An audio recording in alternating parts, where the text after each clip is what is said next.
Hola, ¿qué tal? Buenos días, feliz día del Señor. Yo soy Rodolfo y esto es ¿Tú qué crees? De Laico a Laico, un espacio de evangelización que quiero compartir contigo y que estoy dedicando especialmente a mis nietos. Bendiciones, la paz esté con todos ustedes. Bueno, en la semana no hubo oportunidad de darle seguimiento al tema que nos ocupa, que es la historia del cristianismo en el siglo I. Estamos viendo esto para poder llegar al siglo IV y desestimar por completo aquella leyenda de que Constantino funda la Iglesia Católica, que es el primer papa, etcétera, etcétera. Entonces estamos viendo, vamos a ver las inconsistencias protestantes al respecto. Y el primer video de este siglo I tuvo que ver con la última parte, el último tercio, perdón, el último tercio de ese siglo I, que dediqué especialmente al martirio, que paradójicamente hizo fuerte el martirio de los primeros cristianos a la iglesia. Bueno, hoy vamos a ver el primer tercio del siglo I, que tiene que ver, por supuesto, con Cristo nuestro Señor, con la evangelización.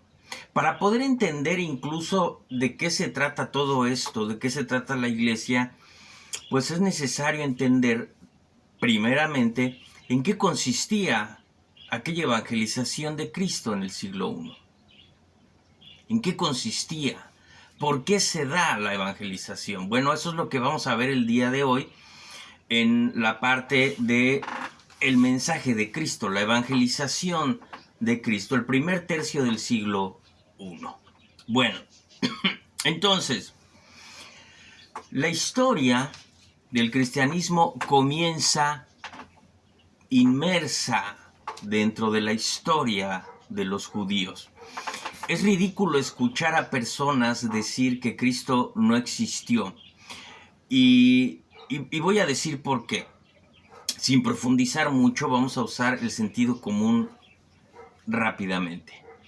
Hay que decirlo, nuestro Señor Jesucristo fue y es una piedra en el zapato para nuestros hermanos judíos.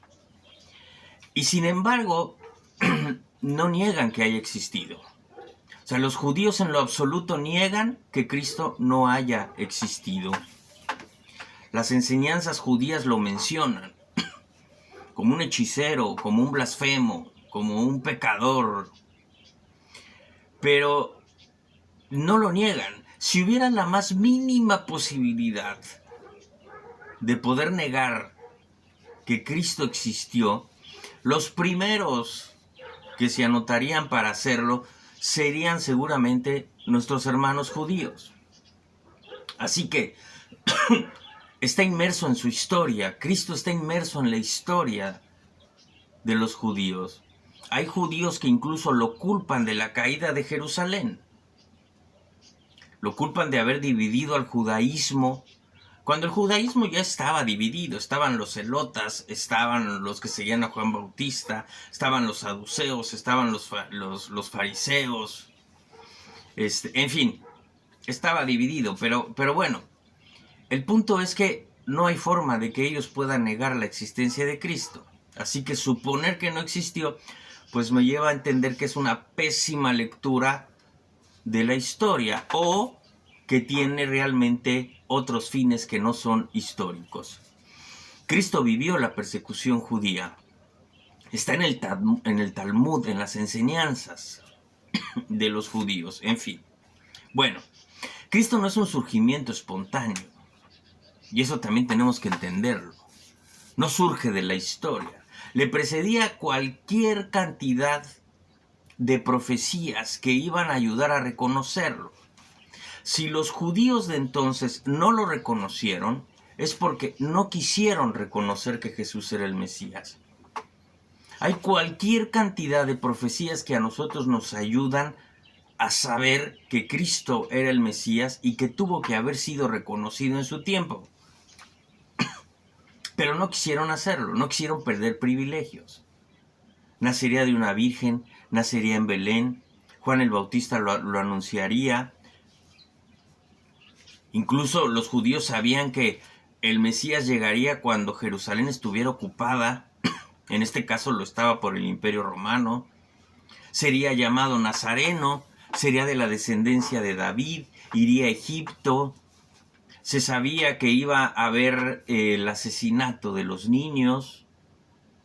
Tendría pescadores como discípulos, haría milagros, su pasión, su pasión y muerte estaba profetizada, la resurrección, en fin.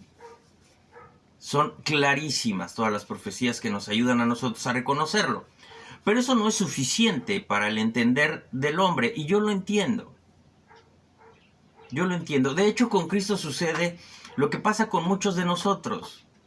Y yo, Rodolfo, para unos soy de una manera, para otros soy muy bueno, para otros medianamente bueno, para unos soy X, para otros seré malo, y para alguien seré lo peor.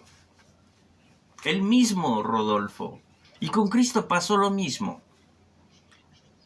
Para el Islam es profeta, para los judíos hechicero, para algunos es el Mesías, para los fariseos era Satanás, para los discípulos era el rabí, era el maestro. Para muchos que buscan la racionalidad de las cosas, fue un simple filósofo, fue un líder, un político. Para unos, como he dicho, no existió. Y para otros llegan a lo ridículo a decir que Cristo es uno de millones de dioses que se encarga de cuidar esta galaxia. Absurdo, pero bueno, ese es Cristo para todos. Para alguien no es nadie. No es su Salvador, no es su Mesías, no es nadie en lo absoluto. Bueno, eso sucede. Y eso lo sabía Cristo y estaba perfectamente establecido. O sea, esto dice Cristo que yo enseño, este evangelio, es para el que crea. Y el que crea se salva y el que no, no. O sea, está sencillo. Entonces los detalles son importantes, pero insisto, saber, si tú lees el evangelio simplemente,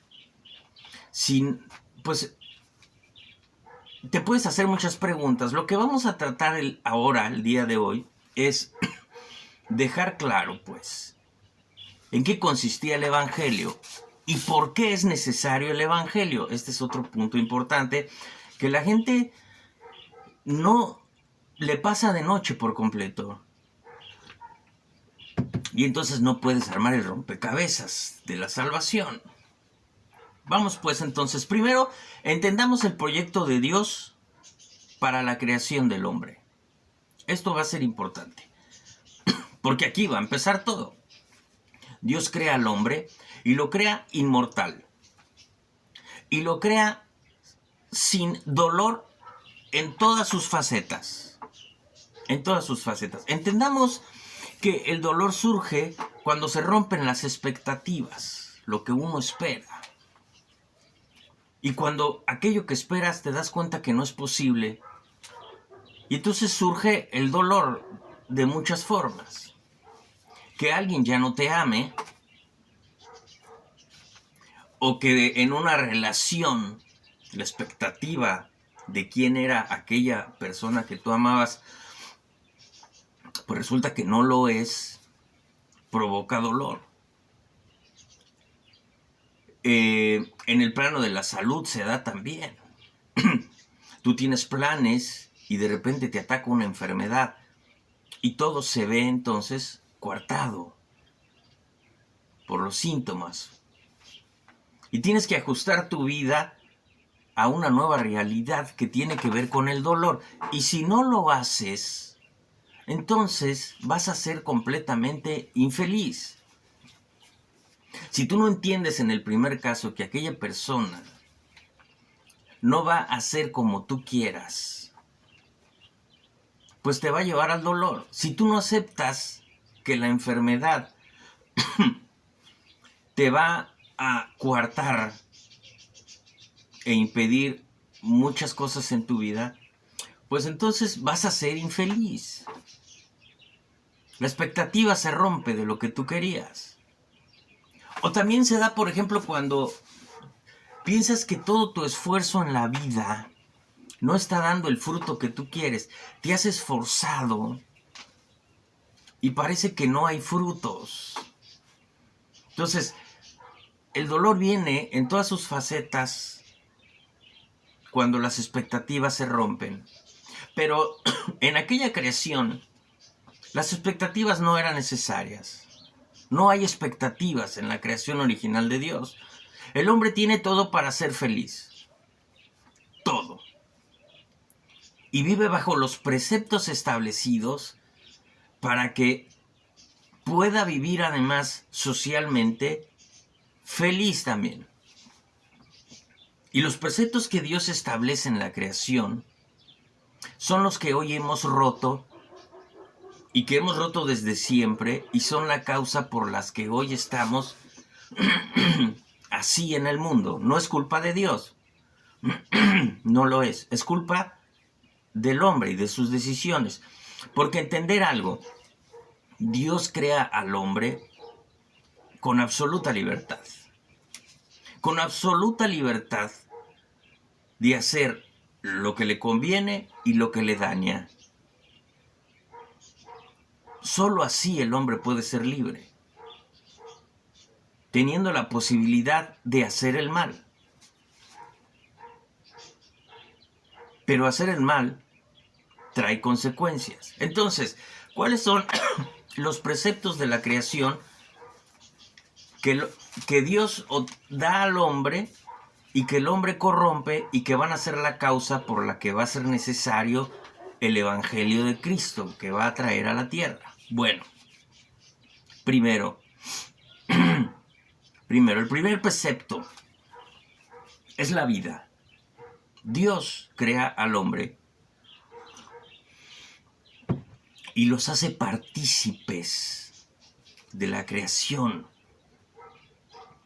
Y la semejanza del hombre alcanza su mayor plenitud cuando el hombre y la mujer se hacen uno solo.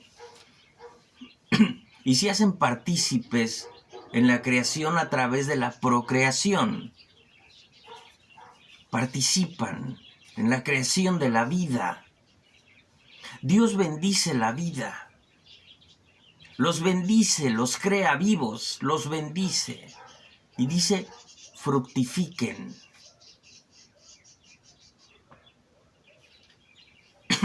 Entonces, ¿qué pasa?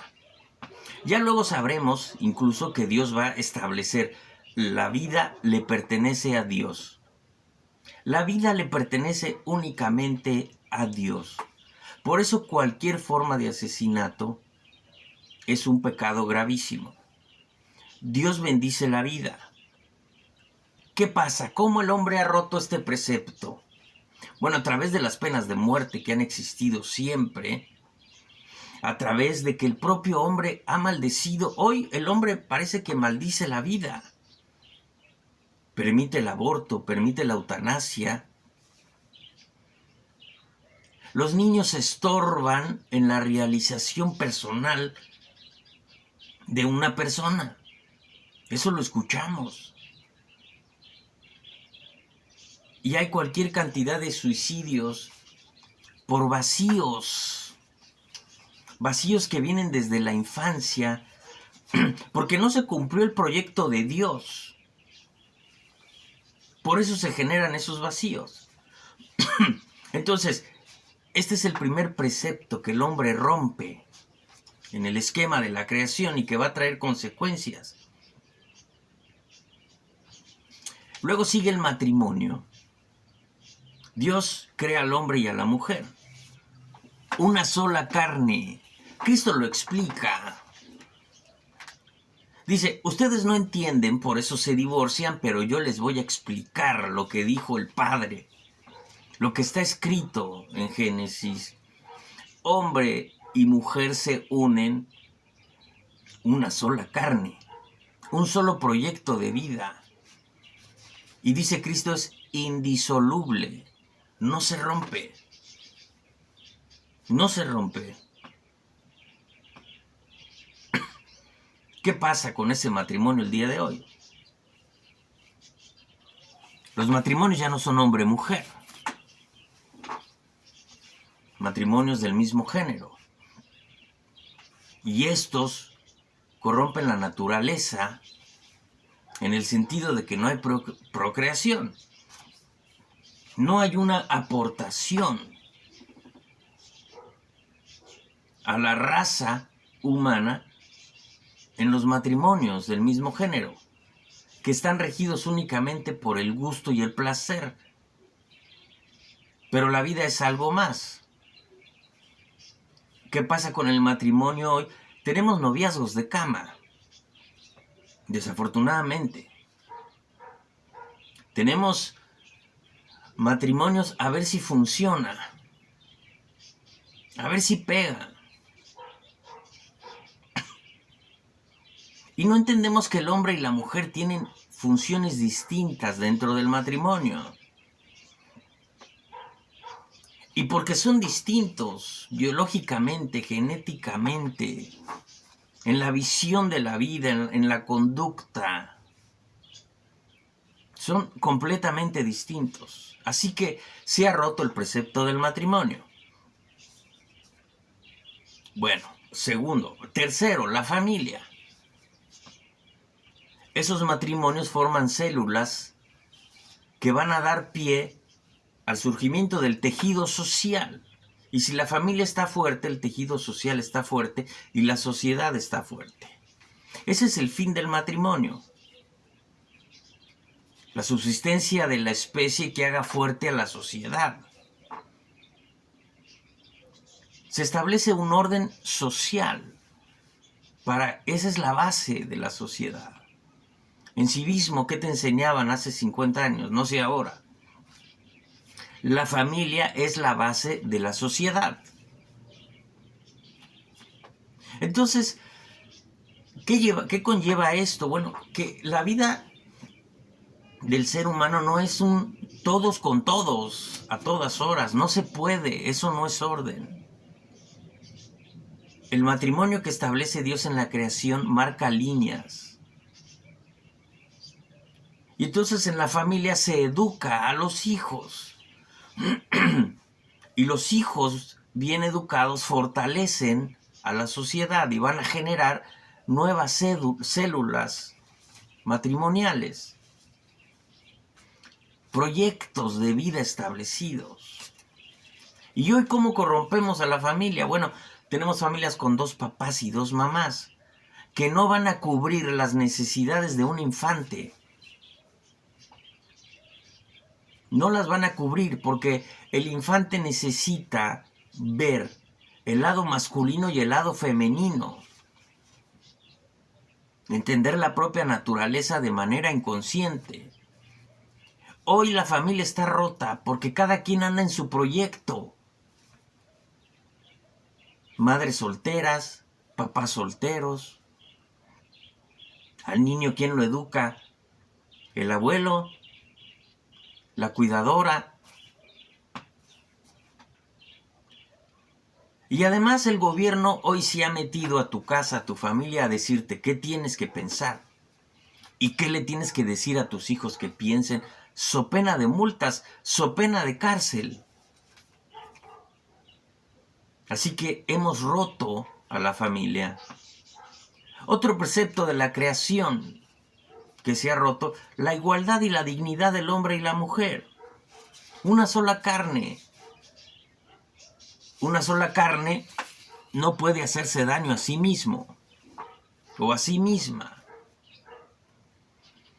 La mujer complementa al hombre.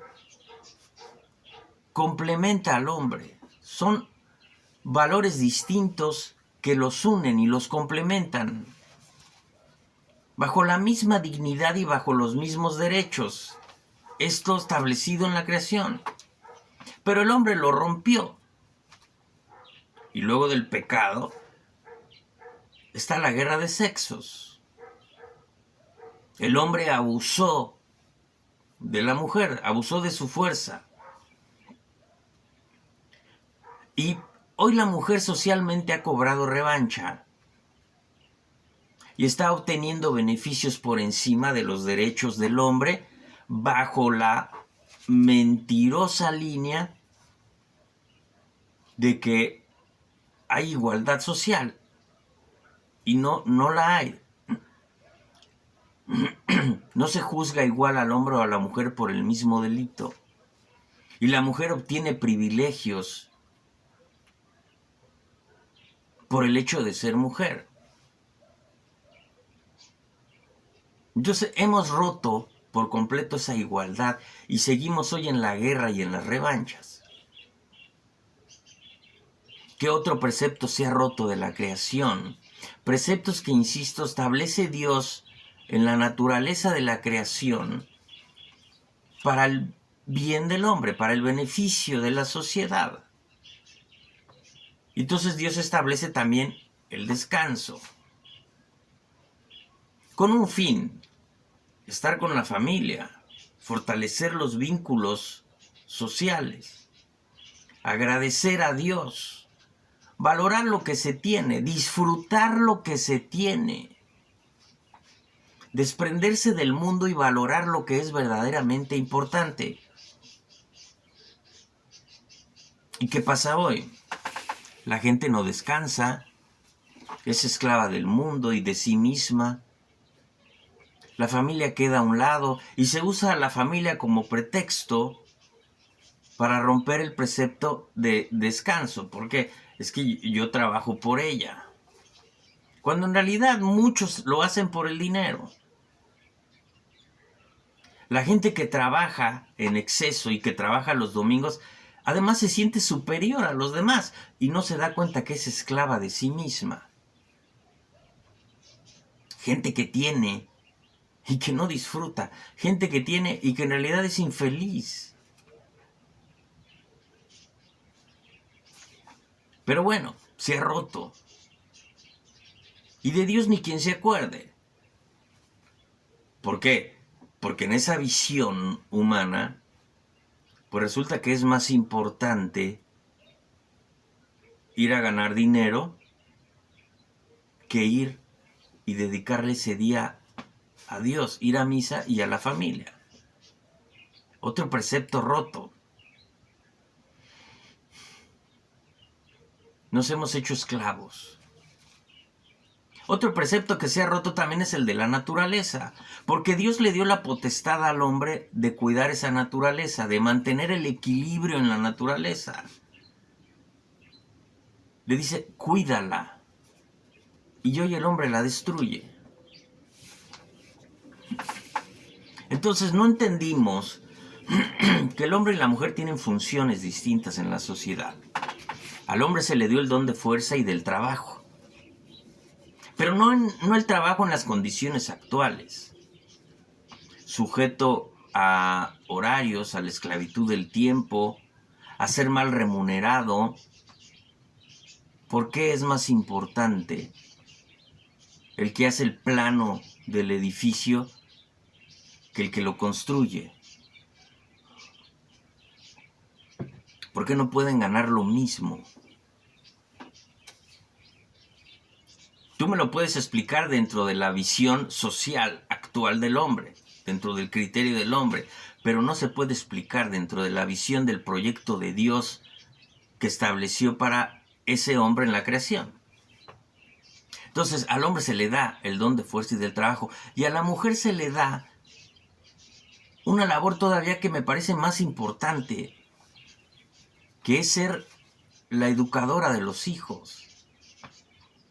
Y los hijos bien educados salen a formar nuevas células fuertes que van a alimentar el tejido social de eso, de principios, de normas.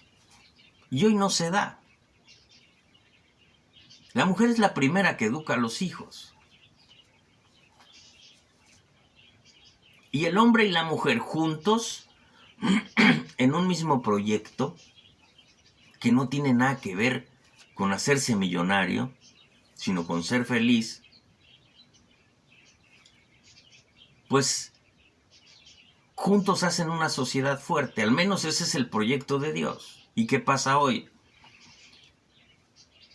Muchos hombres además no quieren trabajar, el extremo de los que trabajan en exceso.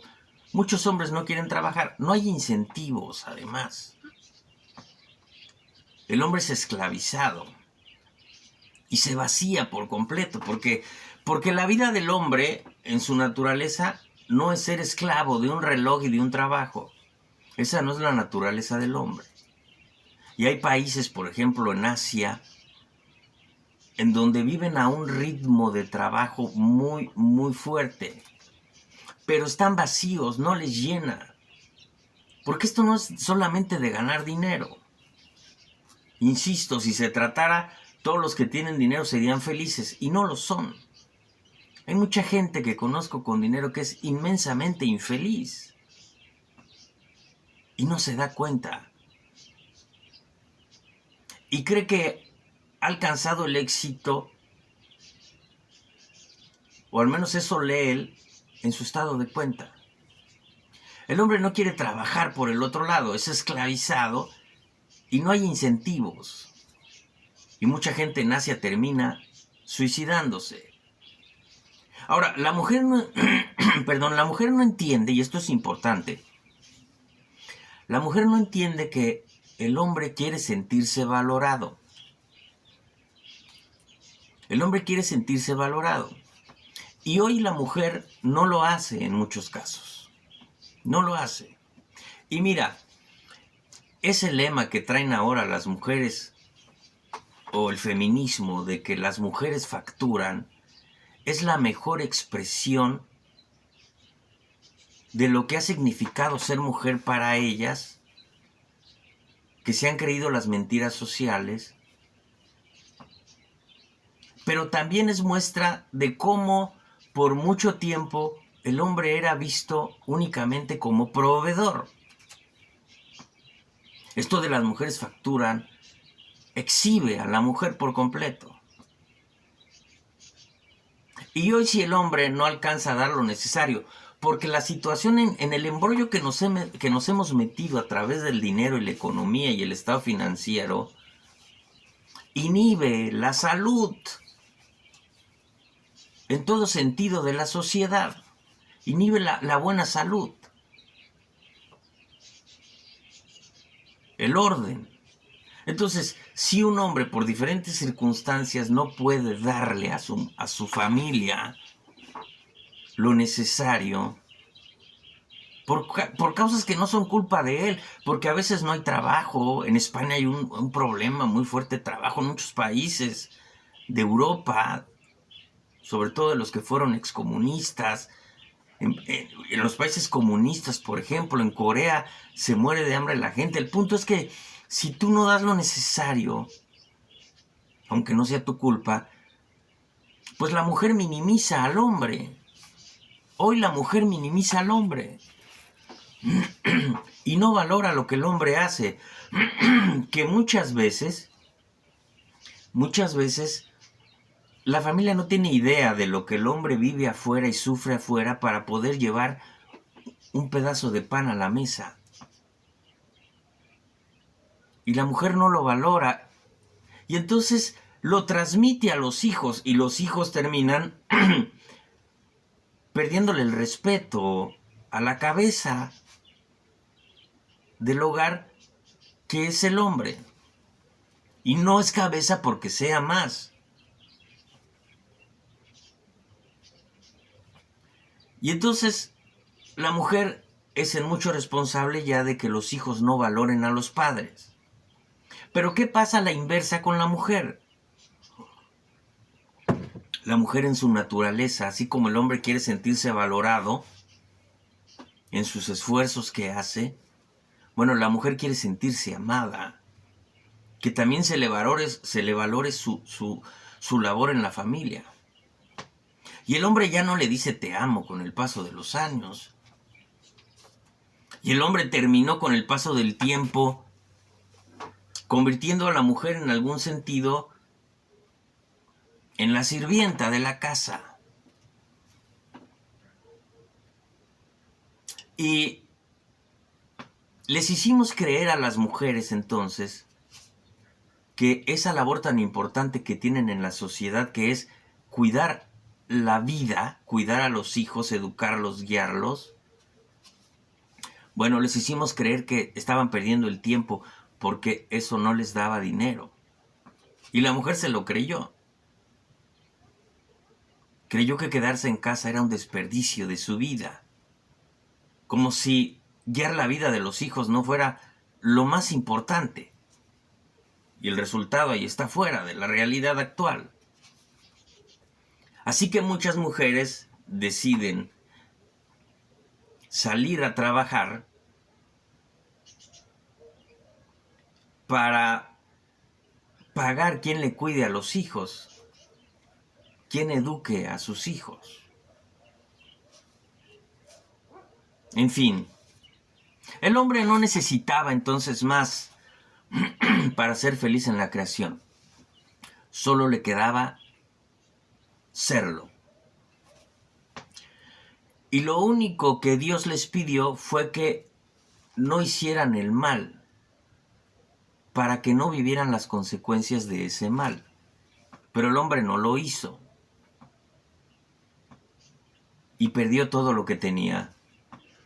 Y lo que hoy vivimos afuera, pues son las consecuencias del mal del hombre, no de Dios.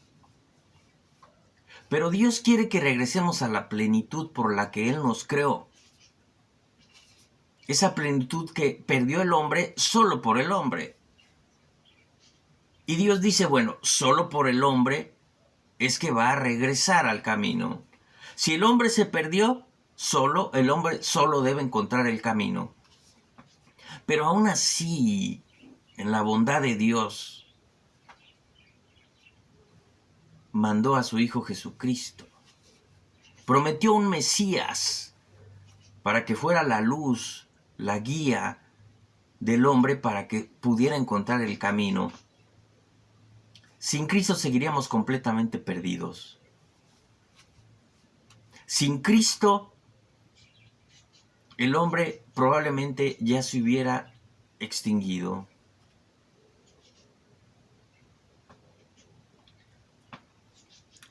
Entonces Dios manda a Cristo para que nos diga la forma en que tenemos que encontrar el camino para regresar al proyecto establecido por Dios en la creación, que es que el hombre sea inmortal y que sea feliz. Y aparte, con la sangre de Cristo se paga el mal del hombre. Porque un cordero es un animal y no se compara a la vida del hombre. El hombre es superior, al hombre se le dio la potestad de toda la naturaleza. Pero Dios permitía que a un cordero se le descargaran los pecados del hombre que fuera sacrificado para el perdón. Pero no es necesario. No era suficiente. Y es la sangre de la vida de un hombre la única que puede salvar al hombre. Cristo, verdadero hombre, se entrega a la pasión y con su sangre se paga el precio del pecado. No se otorga la salvación gratuita como creen los protestantes. Se paga el precio por el pecado del hombre, pero el hombre tiene que actuar en consecuencia y lo veremos adelante. Bueno, entonces, tu oportunidad está en esta vida. Aquí es donde puedes tú encontrar el camino o no. Y tenemos claro los cristianos algo. Después de la vida solo hay dos caminos. El cielo o el infierno. Se acabó. Lo que significa el cielo o lo que significa el infierno, que está muy lejos de nuestra comprensión. Invéntate el cielo o el infierno que quieras. La felicidad plena que tú puedas entender o la desdicha eterna que tú puedas entender. Lo que quieras. Pero solo hay dos caminos, el cielo o el infierno. Ahora, entonces ya entendemos cuál es el fin de la creación del hombre. Y ya sabemos que en este momento solo en vida podemos nosotros a través de Cristo encontrar el camino que nos lleve a la salvación. Tenemos una visión clara de lo que va a ser la muerte y después de la muerte, que muerte en realidad no existe la muerte, existe la muerte terrena de la carne, pero la muerte del alma no, el alma es infinita como sea. Bueno, ¿cuál es la visión judía de la muerte? También esto es importante para entender. La visión sobre la muerte para los judíos es la misma del Antiguo Testamento. Es la misma. El hombre muere, haya sido bueno o malo, y van a un mismo lugar. Y para el judío actual, pues ¿en qué consiste la eternidad de la muerte? Pues es muy sencillo. Vas a estar con la satisfacción eterna del bien que hayas hecho, o vas a estar con la pena y la vergüenza eternamente de todo el mal que hayas hecho. Pero si lo piensas un poco, pues esta visión de la muerte de los judíos termina siendo muy humana, y Cristo dejó bien claro algo. Allá no es igual que aquí, bajo ninguna concepción o circunstancia. No es igual. Pero como los judíos no reconocen a Cristo, ellos se mantienen en el plan, viviendo en el Antiguo Testamento hasta donde pueden. Hasta donde pueden. Bueno, ahora sí regresamos para entender el Evangelio a otro punto importante. ¿Cuál es ese punto importante? Bueno, Cristo nace de los judíos. Y esto es importante para entender el Evangelio y a qué se enfrentó Cristo. Y entonces vamos a hacer rápido una recopilación al respecto de esto. Los judíos en el tiempo de Jesús son el pueblo de Dios, por supuesto. Este pueblo nace a partir de Abraham. Con él va Dios a establecer el pacto para salvar a todos los pueblos, no nada más al pueblo judío que va a nacer de esa descendencia, no. El proyecto de Dios en el inicio con Abraham es salvar a todos los pueblos. Y esto está escrito en la Biblia que manejan los judíos. Pero no lo quieren ver, entre muchos detalles. Te invito a ver el video de judíos y cristianos para que entiendas la diferencia que hay entre los judíos y los cristianos. Porque tenemos una misma raíz. Bueno, entonces, con Abraham, 1800 años más o menos antes de Cristo, comienza esto.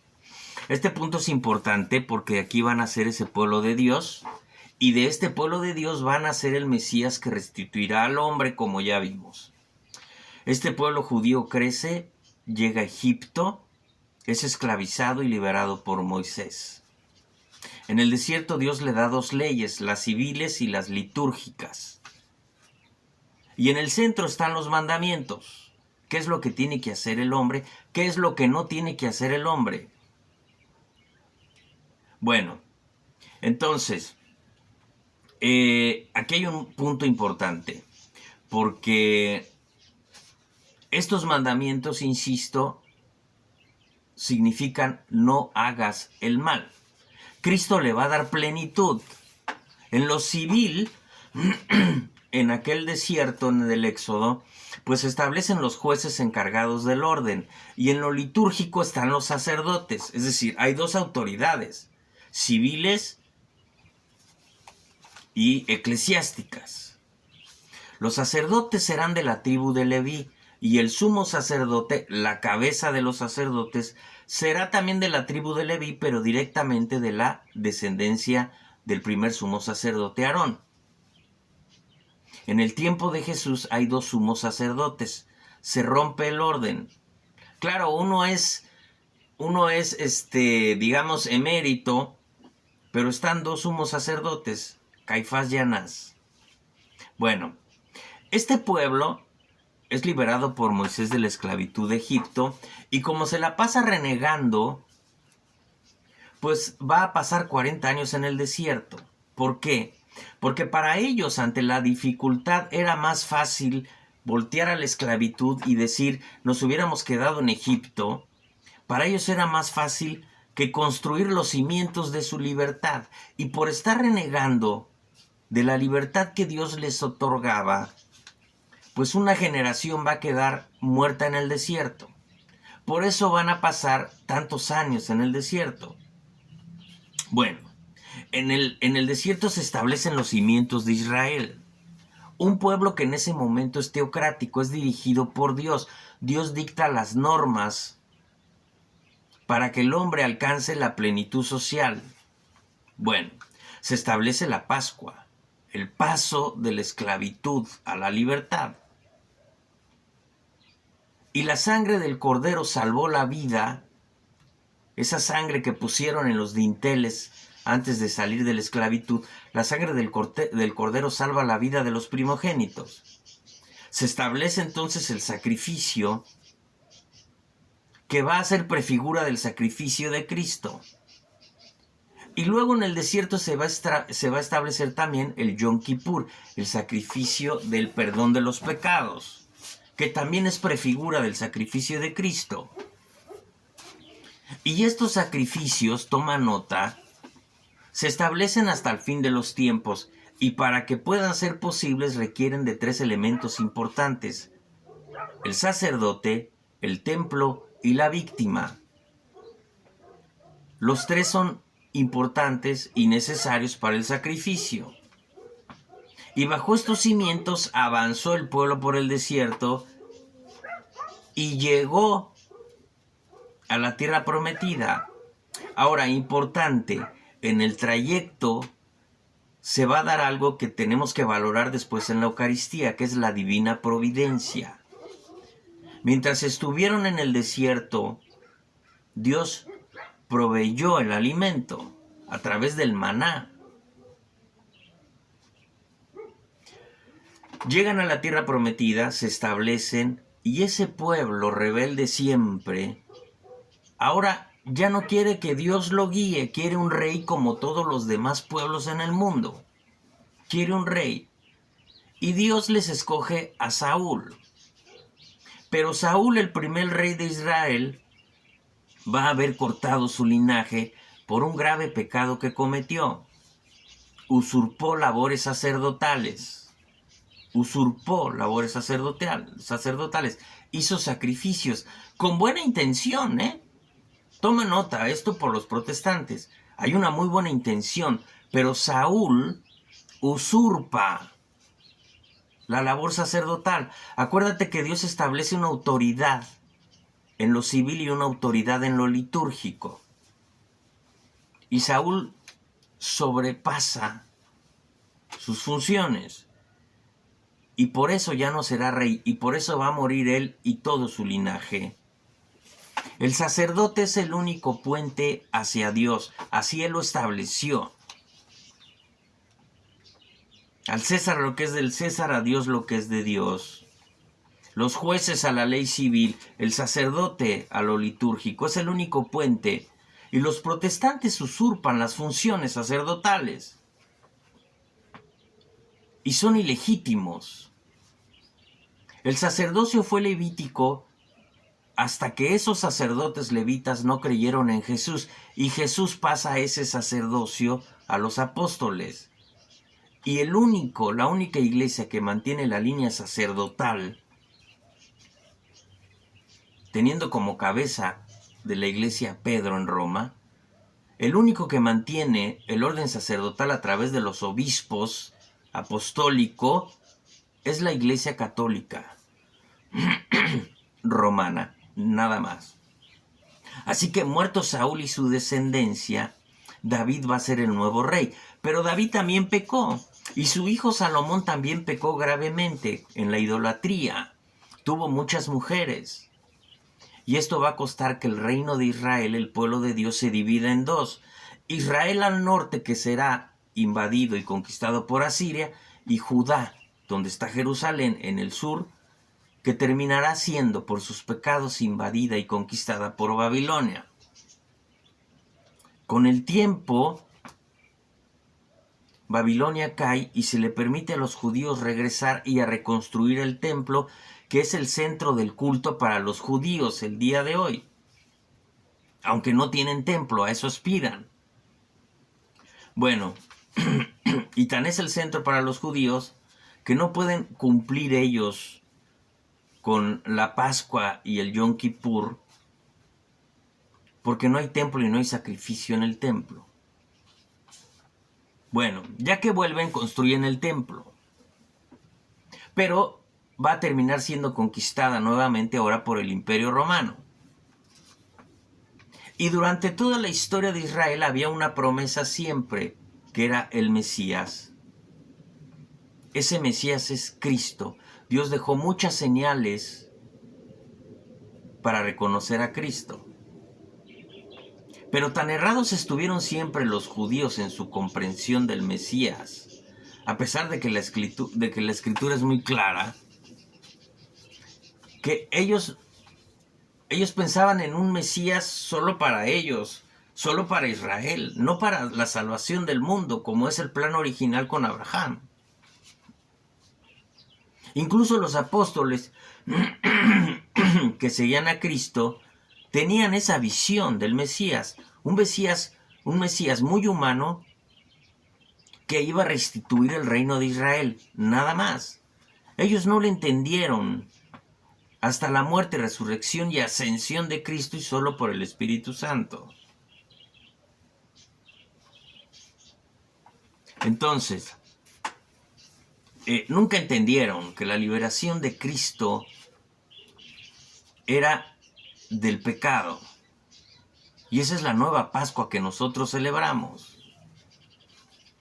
Así que en esta concepción de la fe judía nace Cristo. Su evangelio no va a quitar una sola coma de la ley, no va a cambiar nada, pero le va a dar plenitud. Y vamos a ver cómo le da plenitud. Y lo primero que entendemos es que el centro de la fe ya no va a ser Jerusalén, sino que se va a abrir a todo el mundo. Es decir, va a ser católico, universal significa. Ya los detalles finos los iremos entendiendo en el avance de esta evangelización a través de los videos. Pero para entender la apertura que hace Cristo al Evangelio, entender de qué se trata el Evangelio, que tiene como propósito restituir al hombre al plan original que Dios tiene para él. Bueno, ¿cuál es la plenitud del Evangelio que no entienden los judíos? Bueno, la circuncisión, que era el signo del pueblo judío, de aquel que pertenecía al pueblo de Dios, se expande, se abre, y entonces ya no es necesaria la circuncisión. ¿Por qué? Porque la circuncisión era un signo visible del pueblo judío, ya no es necesario, porque ahora todo es espiritual y se da a través del bautismo. Ya no es necesario que todo mundo se circuncide. El bautismo, y así lo establecen los apóstoles en Hechos, en el libro de Hechos, ¿no? El bautismo es suficiente. El bautismo es suficiente para ser cristiano. No hay que ser primero judío para ser cristiano, aunque hay que aprender la cultura judía para entender de qué se trata el Evangelio. Pero entonces el bautismo sustituye a la circuncisión. Luego Cristo deja claro en Juan capítulo 6, ese maná del cielo que le dio Dios a los judíos y que los enorgullece, bueno, Cristo lo cambia por la Eucaristía, el pan del cielo. Pero el maná era pan del cielo y Cristo lo deja claro. El maná era pan del cielo terrenal. Cristo nos va a dar el pan verdaderamente del cielo, el Dios mismo. El Cordero de Hombre ya no es suficiente. Lo complementa, le da plenitud Cristo a través de su propio sacrificio. Él se convierte, como dice Juan Bautista, el Cordero de Dios. Aquella gente que escuchó el Cordero de Dios sabía lo que Juan estaba diciendo. El sacerdote de Leví pasa a ser el sacerdote apostólico, se expande al mundo. Aquellos levitas no creyeron en Jesús. El nuevo sacerdocio sigue el Evangelio de Cristo. El sumo sacerdote, por tanto, pierde completamente su función. Y la cabeza de la nueva iglesia, de los nuevos sacerdotes, está en Pedro, el obispo de Roma, como ha sido desde siempre, el Papa. Y luego, a los 10 mandamientos, Cristo agrega uno: ámense los unos a los otros como yo los he amado, no como ustedes aman, como yo los he amado. Los mandamientos dicen no hagas el mal. Cristo da plenitud, dice, ok, no hagas el mal de los mandamientos, pero aparte tienes que hacer el bien. Y la omisión es un pecado grave. Lo que no hiciste por los demás, no me lo hiciste a mí. Lo que hiciste por los demás, dice Cristo, lo hiciste conmigo. Así pues quedan establecidos los preceptos, y la Pascua y el Yom Kippur, que se celebran hasta el fin de los tiempos, solo pueden celebrarse en la misa católica, en donde hay sacrificio, víctima, templo, sacerdote. Así que, por Cristo, el templo de Jerusalén se diversifica en los templos católicos. El prójimo, que para el judío solo el judío, con Cristo se convierte en los demás. El prójimo son todos. El matrimonio, Cristo lo aclara, solo hombre, mujer. Lo explica.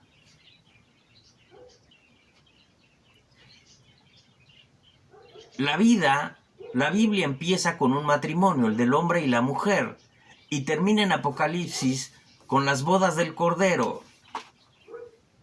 El matrimonio es la base importante. Entonces, no quitó Cristo, pero le dio plenitud, y eso no le entendió el judío y no le gustó al judío. Entonces, sin embargo, hay judíos que sí han reconocido esto y se han convertido al mesianismo. Así que bueno, ¿en qué consiste la evangelización de Cristo? En la plenitud de toda la prefigura del Antiguo Testamento. Pero es necesario algo en ese plan de salvación: que el hombre se reconozca pecador. Así empieza el Evangelio. Dice Cristo, arrepiéntanse porque ya llegó el tiempo. Arrepiéntanse. Entonces, necesita que el hombre se reconozca pecador y se arrepienta. Así empieza el Evangelio. Luego, que cumpla con los mandamientos, es decir, que no haga el mal. Pero después, que ame al prójimo, es decir, que haga el bien. No solamente es no hacer el mal, hay que hacer el bien. Y que mantenga el culto establecido por el Padre en el Antiguo Testamento hasta el fin de los tiempos. ¿Cómo se da esto? Únicamente en la misa y en la misa católica. Así que el hombre fue creado para vivir eternamente y feliz. El hombre se perdió todo esto y Cristo nos muestra el camino. Y este es pues el resumen del Evangelio de Cristo y la razón del Evangelio. Y no fue reconocido porque los saduceos y los fariseos, los líderes judíos, no quisieron perder los privilegios que tenían. Y porque aquellos judíos solo eran capaces de ver el plan, el proyecto de Dios desde una vía terrenal, no espiritual y abierta al mundo. Por eso la salvación de Cristo está basada en que creas. En que creas. Pero no como un voto de confianza a Cristo. Es cumplir los pasos que ya mencioné. Reconocerte pecador, arrepentirte, cumplir los mandamientos y hacer el bien. Y puede que esto sí lo hacen hasta mejor que los católicos, los hermanos protestantes, pero les falta lo más importante: mantener el culto legítimo a través del sacerdocio, la víctima, el templo. Eso es lo que no tienen los protestantes. Y es la Eucaristía lo que a mí me hizo darme cuenta en dónde está la religión correcta. Pásala bien. Yo soy Rodolfo y esto es Tú que crees, de Laico a Laico, un espacio de evangelización que quiero compartir contigo y que estoy dedicando especialmente a mis nietos. Más adelante grabaremos la segunda parte del siglo I, que tiene que ver con el segundo tercio y cómo se estableció la iglesia y los principios de esa iglesia naciente. Por ahora, la paz quede contigo.